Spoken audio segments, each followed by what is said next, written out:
begin to explain.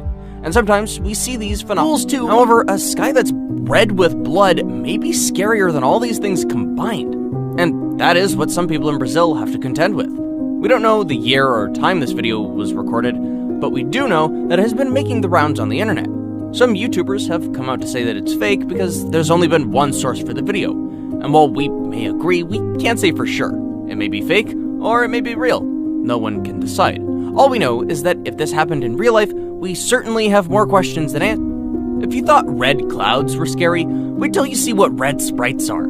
The scary thing about these sprites is that they don't show up in the sky in regular conditions. Instead, they show up during thunderstorms. That way, they're able to carry a more ominous feel than normal.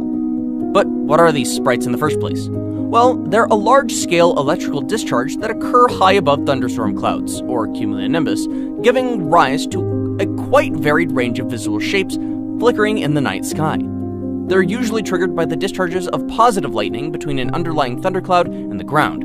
They appear as luminous, reddish-orange flashes, and they often occur in clusters above the troposphere at an altitude range of 50 to 90 kilometers. Captured by scientists from the University of Minnesota, and they have subsequently been captured by other research teams many times. Some people sometimes inaccurately refer to sprites as upper atmospheric lightning. However, that's wrong. They're cold plasma phenomena that lack the hot channel temperatures of tropospheric lightning. So they're more akin to fluorescent tube discharges than to lightning discharges. So if you see a sprite during a storm, don't be scared. There's no UFO battle in the sky. The red moon. The moon is not usually red. It could be white. It could be gray. Sometimes it does look red, and sometimes that gets caught on camera, like in this video.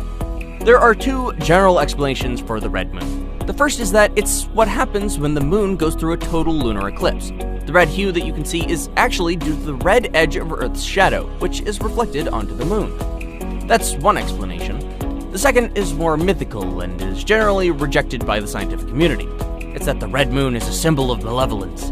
The Inca people of South America believed that the deep red coloring is a jaguar attacking and eating the moon. That's an interesting thing to think about, isn't it? But the people of Inca weren't the only ones with their own definitions. Sun and moon promptly decapitate Rahu, but having consumed the elixir, his head remained immortal. Rahu's head chases the sun and the moon to devour them, seeking revenge. If he catches them, we have an eclipse. Rahu swallows the moon, which reappears out of his severed neck. What do you think? Do you believe the scientific explanation or the mythological one? Sun pillars. This is one phenomena that you may have seen several times. Sun pillars are vertical shafts of light that extend upward from a bright light source, such as the sun or other bright light low on the horizon. They can be 5 to 10 degrees tall and sometimes even higher. They might lengthen or brighten as you gaze at them. However, several sources have said that these pillars are not just normal natural occurrences, that instead they're evidence of UFOs. Crazy, right? Well, a lot of people believe that. They think that these sun pillars are evidence of UFOs beaming down and abducting people. It would be a crazy theory if so many people didn't believe it. So what do you think? Do you think sun pillars are just regular things, or do you think that they're evidence of aliens? Let us know in the comment section. Asparatus. In 2017, this video was taken in North Dakota. It shows the clouds rolling and rumbling in a very strange formation. If you've not seen something like this before, you definitely would be scared out of your mind. It's one of the strangest cloud formations we've ever seen. Clouds rolled across the sky as the sun set behind a thunderstorm, leaving the city below in awe. You may be shocked at these clouds, but they're not all that strange. In fact, this cloud formation is called asparatus. The asparatus is a kind of cloud formation that looks like a wave. It's officially called the undulatus asparatus, and it definitely looks like something you may see in a movie or something of that sort. The cloud was recently added to the official classification of clouds in 2017. Before then, it was an unexplainable phenomenon that may even